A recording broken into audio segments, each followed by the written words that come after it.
Hello student, I am your science teacher Shailaja Sharma. और आज से हम आपकी ये 8th क्लास की साइंस की जर्नी क्या करेंगे, स्टार्ट करेंगे। देखिए, सबसे पहले तो आपको क्या करना है, जब आप मेरा वीडियो को वॉच करें तो आपको बुक लेकर बैठना है अपनी और पेंसिल, ठीक है। फिर जो पॉइंट मैं बोलती जा रही हूँ उनको अपने बुक में मार्क करना है, अंडरलाइन करना है। आई बात समझ में आपको? तो चलिए स्टार्ट करते हैं। देखिए बच्चों, आपकी क्या है कि जो साइंस की बुक है वो 2 बच्चों ने इस जर्नी को पूरी कंप्लीट किया है, अपना नॉलेज शेयर किया है और आपके नॉलेज को इंक्रीज करने के लिए अपनी बातें इसमें लिखी है। तो देखिए, चैप्टर 1 हमारा क्या है? चैप्टर 1 है क्रॉप प्रोडक्शन एंड मैनेजमेंट। 2 बच्चे हैं पहेली एंड बूजो नाम के, जो अपने चाचा के गांव गए हुए हैं। कौन सी वेकेशन में? समर वेकेशन में। तो जब वो गए हुए हैं तो उन्होंने देखा खेत पर जाकर कि जो चाचा है वहां पे उनके खेत में कुछ सामान डले हुए हैं, जैसे कि सिक्केल, शॉवेल वगैरह, मतलब खुरपी दराते वगैरह ये रखे हुए हैं। तो उन्होंने चाचा से पूछा कि ये क्या है, क्या कैसा। तो फिर उनके चाचा उनको बताते हैं कि पुराने समय में क्या था कि आदि मानव टाइप के लोग रहते थे। तो उनको इतना पता नहीं था कि क्या कैसे करना है, खेती वगैरह उनको ये नॉलेज नहीं था। तो उस टाइम पे वो अपना भोजन कैसे प्राप्त करते थे?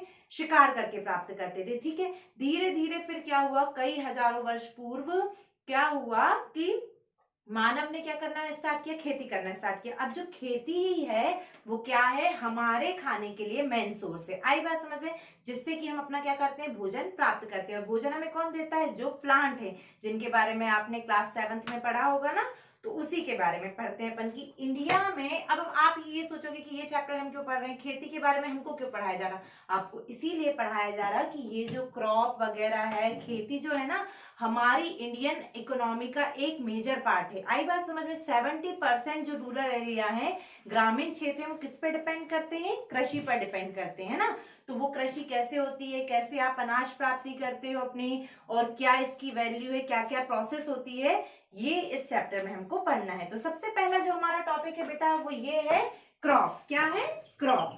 क्रॉप किसे कहते हैं? क्रॉप उसे कहते हैं कि जब सेम टाइप के प्लांट एक लार्ज एरिया में क्या किए जाते हैं? ग्रो किए जाते हैं। उसको हम क्या कहते हैं? क्रॉप कहते हैं। When a same type plant are cultivated at a large place is called crop. आई बात समझ में? क्रॉप किसे कहेंगे? क्रॉप का मतलब होता है फसल। अब ये नहीं कि आप गए, आपके जो होम गार्डन थोड़ा बहुत रहता है ना, क्यारी वगैरह, उसमें आपने 2 मटर के पौधे लगा दिए, पी प्लांट लगा दिए और मम्मी से बोल मम्मी मैंने फसल उगाई, फसल उगाई। उसको नहीं बोलेंगे। क्यों? क्योंकि वो उनकी क्वांटिटी कितनी है? सिर्फ 2 है। जबकि हम क्रॉप किसको बोलेंगे? जब बहुत बड़े एरिया में बहुत सारे प्लांट ग्रो करेंगे और जब हम उनकी कटाई करेंगे, उससे हमको अनाज की प्राप्ति होगी, उसको हम क्या बोलेंगे? क्रॉप बोलेंगे। आई बात समझ में? चलिए, अच्छी बात है। अब क्रॉप कितने टाइप्स की होती है? 2 टाइप्स की। कौन कौन से 2 टाइप्स की होती है? खरीफ क्रॉप और रबी क्रॉप। कौन कौन सी टाइप की क्रॉप होती है? खरीफ क्रॉप और रबी क्रॉप, ठीक है। तो खरीफ क्रॉप हम किसको बोलते हैं? देखिए, खरीफ मतलब क्या? खरा खरा। तो जो क्रॉप रेनी सीजन में बोई जाती है, the crop which are sown in rainy season. कब बोई जाती है? वर्षा ऋतु में बोई जाती है, उसको हम क्या बोलते हैं? खरीफ क्रॉप बोलते हैं। और हमारे इंडिया में रेनी सीजन कब से स्टार्ट होता है? जून टू सितंबर। आई बात समझ में? तो खरीफ क्रॉप की डेफिनेशन आई थिंक आपको क्लियर होगी। इसके एग्जांपल भी आपको लिखने। तो खरीफ क्रॉप क्या हो जाएगी? कौन सी फसलें हैं जो ज्यादा पानी की जरूरत होती है? देखिए, मैं एक बात आपको ये बता दूं कि ये वाला जो चैप्टर है ना, आप इसको अपनी फैमिली के साथ डिस्कस करके ज्यादा आपको अच्छे से समझ में आएगा कि अपने, क्योंकि कुछ के पेरेंट्स ऐसे होंगे जो फार्मर होंगे, तो आप उनसे पूछिएगा कि पापा क्या होता है, हमें बताइए क्या कैसा होता है, आप उनसे समझिएगा। तो पैडी जो खरीफ क्रॉप है ना, सोयाबीन, ये सब क्या है? खरीफ क्रॉप। और एग्जांपल आप लिखेंगे बुक में, जो डेफिनेशन दी है वहीं से, और डेफिनेशन भी लिखेंगे। रबी क्रॉप। रबी क्रॉप क्या हो गई? ऐसी क्रॉप जो कब बोई जाती है? विंटर सीजन में बोई जाती है, उसको हम क्या बोलते हैं? रबी क्रॉप बोलते हैं। आगे बात समझ में? और विंटर सीजन कब से स्टार्ट होता है हमारे यहाँ? अक्टूबर टू फरवरी तक चलता है ना, विंटर, या जनवरी तक। ये क्या हो गए हमारे रबी एंड खरीफ क्रॉप के डेफिनेशन हो गए। अब रबी क्रॉप के क्या एग्जांपल्स हो सकते हैं? वीट, और क्या हो गया? मस्टर्ड। ये सब क्या है? हमारी रबी क्रॉप है। आई होप आपको ये क्लियर हो गया होगा। Can I rough? आपको ये क्रॉप की डेफिनेशन, खरीफ क्रॉप, रबी क्रॉप नोट डाउन करना है अपनी कॉपी में विथ एग्जांपल। अब हम नेक्स्ट टॉपिक पे आते हैं कि क्या क्या प्रोसेस होती है जब हम क्रॉप लगाने जा रहे हैं, फसल की बुआई वगैरह करेंगे, तो उसके क्या क्या स्टेप होते हैं, हमको ये देखना है, ठीक है। ओके, देखते हैं। ओके स्टूडेंट, तो ये हमारे स्टेप्स हैं कि कैसे एक क्रॉप के लिए क्या क्या स्टेप किए जाते हैं ना। तो सबसे पहला स्टेप ये है कि प्रिपरेशन ऑफ सॉइल। आप देखिएगा कि जब क्या होता है कि हम फसल को बोने जाते हैं ना, तो क्या किया जाता है, उसका सबसे पहले काम ये किया जाता है कि सॉइल को प्रिपेयर किया जाता है। अब सॉइल को कैसे प्रिपेयर किया जाता है, ऐसे थोड़ी ना कि उसको कपड़े पड़े में बांध के अच्छे से कंगी अंगी करके, ये काम नहीं किया जाता। क्या काम किया जाता है, ये किया जाता है कि कुछ इंस्ट्रूमेंट, कुछ टूल्स होते हैं कृषि के, उनके थ्रू क्या किया जाता है, मिट्टी को ऐसे, जैसे अब प्लेन रहती है वो तो है ना, इतने दिन से कुछ हुआ नहीं है, तो उसको अपन क्या करते हैं, लूज करते हैं ना। कैसे लूज करते हैं, कुछ वो होते हैं, टूल्स होते हैं जिसको बोलते हैं हो प्लव। ये क्या है, कृषि के टूल्स हैं जिनसे क्या होता है, मिट्टी ऊपर आती है, मतलब जो नीचे वाली मिट्टी दबी है वो क्या होगी, ऊपर आएगी। क्यों ऊपर आएगी, कि ताकि जो उसमें जो इंपॉर्टेंट न्यूट्रिएंट्स है वो ऊपर आएंगे और उसको ज्यादा से ज्यादा क्या होगा, पानी वगैरह और न्यूट्रिएंट्स मिलेंगे, ताकि जब हम बीज बोएंगे तो हमारी मिट्टी क्या हो, अच्छी हो। आई बात समझ में। तो पहला स्टेप क्या किया जाता है, प्रिपरेशन ऑफ सॉइल, जो किसकी हेल्प से किया जाता है, हो या प्लव की हेल्प से। देखो प्लव क्या होता है, आपने अपने घर में देखा होगा, कुछ इस तरीके का इंस्ट्रूमेंट है ना, ये ऐसा, ये देखा होगा ना, ये वाला पार्ट बेल बेल रहते हैं ना उनके नेक के पास रख दिया जाता है, और ये इसके पीछे कुछ ऐसा वो लगा रहता है, नुकीला टाइप का, जो नीचे मिट्टी में जब चलता है तो मिट्टी को क्या करता है, उखाड़ते हुए चलता है ना, उठाते हुए चलता है। तो जिससे क्या होता है, मिट्टी के जो इंपॉर्टेंट मटेरियल्स वगैरह वो क्या आते हैं, ऊपर आने लगते हैं ना, ताकि जब हम बीज बोए तो बीज को अच्छे से क्या मिले, न्यूट्रिएंट्स मिले। आपको ये बात समझ में आ गई, आई बात समझ में। दूसरी चीज ये है कि इसी मिट्टी में क्या पाए जाते हैं, कुछ अर्थवॉर्म वगैरह। अर्थवॉर्म वगैरह तो आप जानते हैं ना, तो इन अर्थवॉर्म को क्या कहा जाता है, अर्थवॉर्म को फ्रेंड्स ऑफ फार्मर कहा जाता है, किसान का क्या कहा जाता है, दोस्त कहा जाता है या मित्र कहा जाता है। किसको, अर्थवॉर्म को। ये पॉइंट याद रखिएगा, ऑब्जेक्टिव के लिए क्या है, ये हेल्पफुल है। आगे बात समझ में। सेकेंड स्टेप, जब हमने मिट्टी का इतना प्रिपरेशन वगैरह कर ली, अब हमारा सेकेंड स्टेप क्या होगा, सोइंग। सोइंग का मतलब होता है बोना। आई बात समझ में। अब क्या करेंगे, किसान क्या करते हैं, जब उनकी नई फसल वगैरह आती है तो उसमें से क्या करते हैं, जैसे चलो गेहूं ही आया है ना, तो गेहूं को क्या किया, कुछ उनने अपने खाने इतने अलग रख लिए, और कुछ को क्या करेंगे, वो जो अच्छे हैं उनका सिलेक्शन करके वो क्या करेंगे, स्टोर करके अलग रख देंगे ड्रम वगैरह में। आपने यहाँ देखा होगा ना, क्यों रख देंगे, ताकि क्या हो कि जब नेक्स्ट सीजन आए उस फसल का, तब हम ये बीज को क्या कर सके, हो सके। तो ये वाला स्टेप कहाँ पे होता है, सोइंग में होता है, कि इसमें फार्मर्स अच्छे भी सीड्स का सिलेक्शन करते हैं बोने के लिए, हेल्दी, जो ज्यादा से ज्यादा क्या दे, यील्ड दे, मतलब ज्यादा से ज्यादा पैदावार को बढ़ाए। ठीक है। थर्ड स्टेप हमारा क्या होता है कि हमने बीज बो दिया, हम खेत में गए बीज बो दिया, किसकी हेल्प से बोए, जैसे आपने देखा होगा कुछ फनल टाइप के आपके वहां पे, आप यदि गांव से बिलोंग करते हैं और खेती वगैरह आपके यहाँ हो रही है, तो आपने देखा होगा कुछ फनल टाइप का लगा रहता है जिसमें 2 या 3 होल्स भी होते हैं। तो क्या होता है कि सेम जैसे इंस्ट्रूमेंट मैंने बताया था ना, इसी टाइप के इंस्ट्रूमेंट में लगा के बेल के ऊपर रख के, और वो फनल लगा के एक आदमी क्या करता जाता है, चलता जाता है और उसको चलाता जाता है बेल को घेरते हुए, और दूसरा उसमें क्या डालता है, ऐसे ऐसे करके बीज को डालता जाता है, जो मिट्टी में डलते जाते हैं। आई बात समझ में। आप बुक में डायग्राम भी देखिएगा, ये होगा। ठीक है।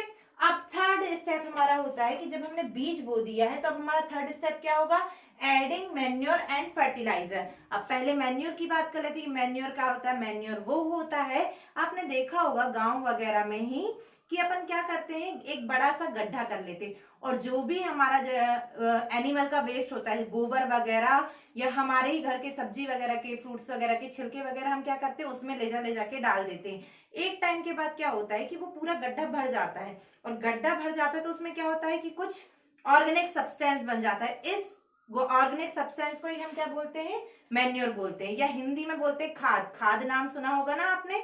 तो ये ले जाके हम कहाँ डालते हैं, अपने खेतों में डाल देते हैं। क्यों डाल देते हैं, ताकि हमारी जो बीज है, जो हम फसल बो रहे हैं, उसको ज्यादा से ज्यादा क्या मिले, न्यूट्रिएंट्स मिले, है ना, ज्यादा से ज्यादा पोषक तत्व मिले। फर्टिलाइजर। अब ये फर्टिलाइजर क्या है, देखिए मैन्योर किसने बनाई, अपन ने बनाई। अपन बनाते कि भाई गड्ढे में गोबर वगैरह या सब्जी के छिलके वगैरह डाल दिए, तो ये किसने बनाई, मैन्योर, मैन में सॉरी, ये नेचुरल है मैन्योर, है ना, कि अपन ने ले जाके डाल दिया और नेचर खुद उसको बनाएगी, वो दबेंगे। लेकिन फर्टिलाइजर क्या है, फर्टिलाइजर मैन मेड है। फर्टिलाइजर को कौन बनाता है, मैन बनाता है। कहाँ बनाते हैं, फैक्ट्री में। आपने नाम सुना होगा यूरिया, सुपर फास्फेट वगैरह, ये सब क्या है, फर्टिलाइजर्स है, जो कहाँ डाली जाती है, खेतों में डाली जाती है। किस लिए, फसल को क्या मिल सके, न्यूट्रिएंट्स मिल सके। कुछ पोषक तत्व होते हैं जैसे नाइट्रोजन, फास्फोरस वगैरह, वो किससे मिलते हैं, फर्टिलाइजर से मिलते हैं। ओके, जरूर आप नाम पूछेगा और मुझे कमेंट में नाम मेंशन कीजिएगा कि मैम ये एक फर्टिलाइजर है। ठीक है, आई बात समझ में? चलिए नेक्स्ट, जब हमने खाद और उर्वरक वगैरह मतलब मैन्योर एंड फर्टिलाइजर डाल दी हमारे खेत में, अब हमारा नेक्स्ट स्टेप क्या होगा? ये होगा इरिगेशन। इरिगेशन मतलब सिंचाई, कि यदि हम अपनी क्रॉप की एक रेगुलर इंटरवल पर क्या करते हैं, पानी की सप्लाई करते हैं, तो उसको हम क्या बोलेंगे? इरिगेशन बोलेंगे। The supply of water to crop at regular intervals is called irrigation. आई बात समझ में? क्यों जरूरी है भाई? ऐसा थोड़ी ना कि अपन बस बस रोटी खाते जा रहे हैं, रोटी खाते जा रहे हैं और क्या नहीं खाएंगे, पानी नहीं पिएंगे, तो क्या पूरा कंप्लीट डाइजेशन वगैरह हो पाएगा? क्या हमको एनर्जी वगैरह मिल पाएगी क्या? तो इसके लिए क्या जरूरी है भाई? पौधों के लिए क्या जरूरी है? सिंचाई भी जरूरी है। तो ये एक स्टेप हमने कर दिया। ओके, समझ में आ रहा है ना आप लोगों को? ऊपर से तो नहीं जा रहा? चलिए नेक्स्ट, प्रोटेक्टिंग फ्रॉम वीड्स। अब देखिए एक नया वर्ड आया, वीड्स। वीड्स क्या है? अब जब क्रॉप लगाते हैं तो क्रॉप के साथ क्या होता है?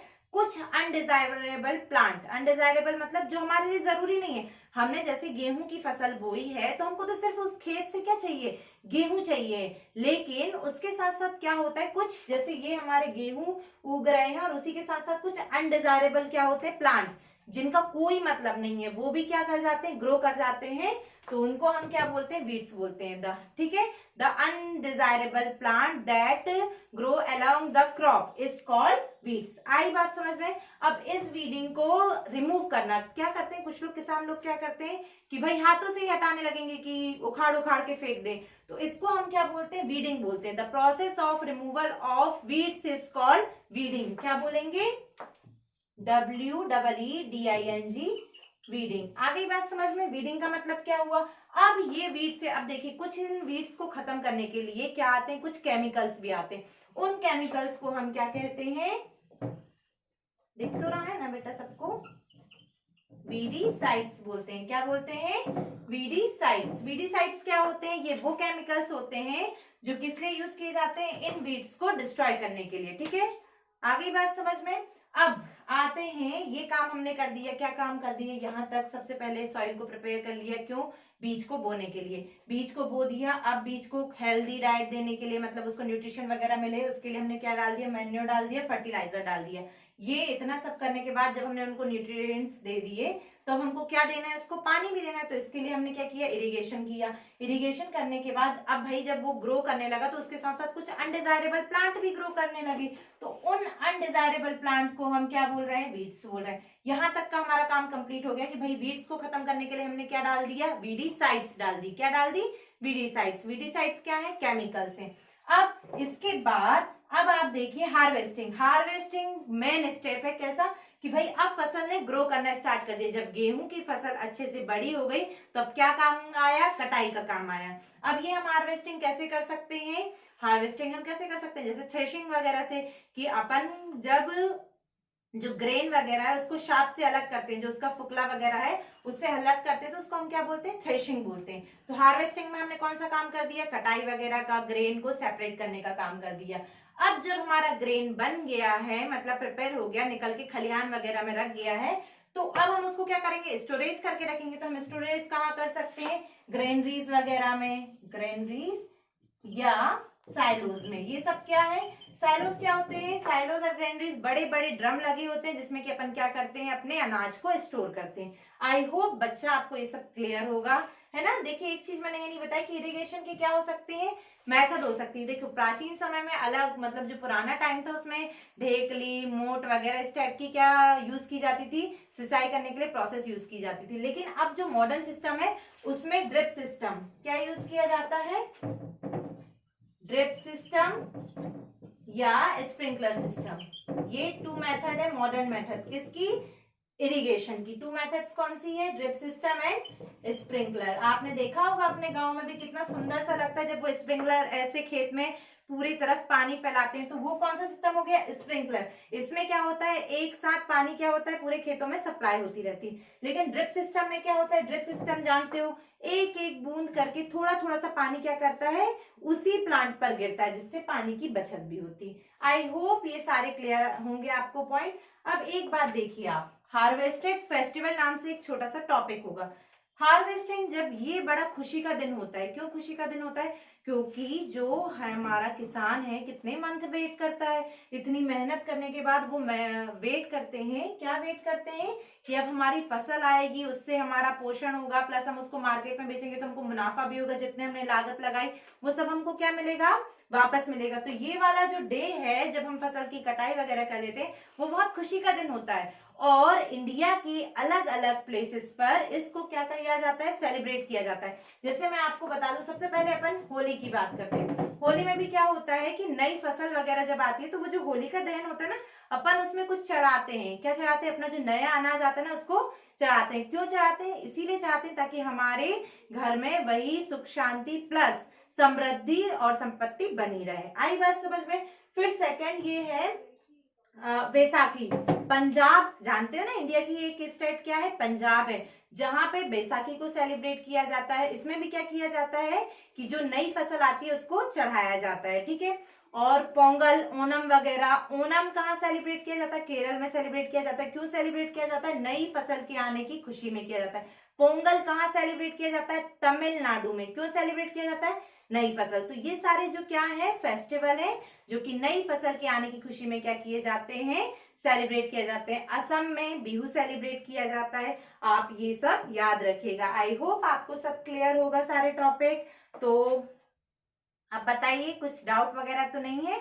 अब क्वेश्चन देखिए, आप जब पूरा वीडियो वॉच कर लें तो आपको क्या करना है, कुछ क्वेश्चंस के भी आंसर करना है। आपको बताना है कि आपने कितना गेन किया है ना, वीडियो से कितना नॉलेज आपको मिला है। तो फर्स्ट क्वेश्चन ये है कि ग्राउंड नट किस टाइप की फसल है, रबी क्रॉप है या खरीफ क्रॉप है? ठीक है, पहला क्वेश्चन क्या है कि ग्राउंड नट कौन सी क्रॉप है, ठीक है।